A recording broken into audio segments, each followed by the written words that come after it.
আসসালামু আলাইকুম। দর্শক, সাবেক প্রধানমন্ত্রী শেখ হাসিনা ভারত থেকে তার রাজনৈতিক কর্মকাণ্ড চালিয়ে যাচ্ছেন বলে অভিযোগ করেছেন বাংলাদেশের অন্তর্বর্তীকালীন সরকারের প্রধান উপদেষ্টা ডক্টর মোহাম্মদ ইউনূস। তিনি বলেছেন, বিচারের মুখোমুখি করতে হাসিনাকে অবশ্যই ফিরিয়ে দিতে হবে ভারতকে।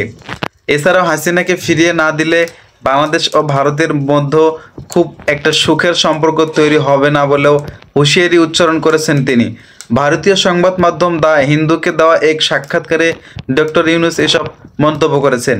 একই সঙ্গে আওয়ামী লীগকে আগামী জাতীয় সংসদের নির্বাচনের প্রতিদ্বন্দ্বিতার সুযোগ দেওয়া হবে কিনা সে প্রশ্নেও কথা বলেছেন নোবেলজয়ী এই অর্থনীতিবিদ ডক্টর মোহাম্মদ ইউনূস। সোমবার 18 নভেম্বর সংবাদ মাধ্যমটির ওয়েবসাইটে সাক্ষাৎকারটি প্রকাশিত করা হয়েছে।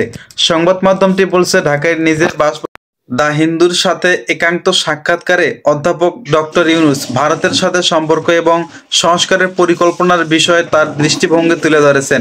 তিনি তার সরকার গঠনের 100 দিনের বিভিন্ন কর্মকাণ্ড নিয়ে কথা বলেছেন এবং উপপ্রান্ত উত্থান ও হিন্দু এবং অন্যান্য সংখ্যালঘুদের নিরাপত্তা নিয়ে প্রকাশিত প্রতিবেদনগুলোকে প্রোপাগান্ডা বলে অভিহিত করেছেন তিনি।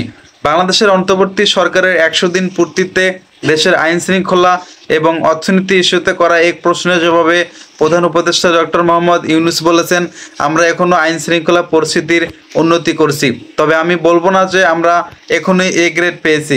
অন্য ইস্যুতে বলবো, অর্থনীতির ক্ষেত্রে আমাদের অর্জন A+, কারণ আমরা উত্তরাধিকার সূত্রে ছিন্ন ভিন্ন অর্থনীতি পেয়েছিলাম। সমস্ত আর্থিক প্রতিষ্ঠান এবং ব্যাংকিং ব্যবস্থা প্রায় ভেঙে পড়েছে। দেশে উন্মুক্ত ব্যাংকিং সিস্টেম ছিল, খারাপ ঋণ ছিল, 60% অশোধিত ঋণ, বহু ব্যাংক একে অপরের সাথে কিভাবে লেনদেন করতে হয়, গ্রাহকদেরকে সাথে কিভাবে আচরণ করতে হয় ইত্যাদি জানেই না।